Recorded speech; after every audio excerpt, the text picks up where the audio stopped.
السلام عليكم ورحمة الله وبركاته.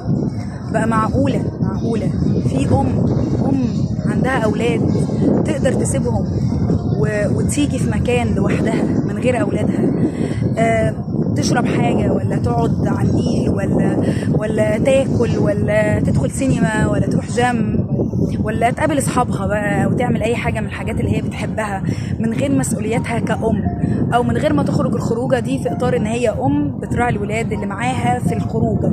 معقول في حد يعمل كده؟ مش عارفه. معقولة انا بعمل كده انا بعمل كده جدا.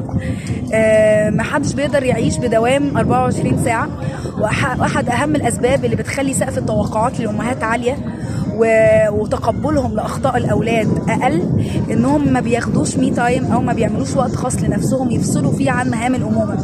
احد اهم اسباب عصبيه الامهات وزرزنتها وصريخها وضربها للعيال ونرفزتها على اخطائهم وعدم تحملها للخناق بتاع الاولاد الطبيعي او خناق الاخوات الطبيعي او المشاكل الدراسيه او مشاكل الولاد العاديه، ان الام دي هلكانه يعني شغاله 24 ساعه. ما فيش انسان بيقدر يعيش بدوام 24 ساعه مهما كان.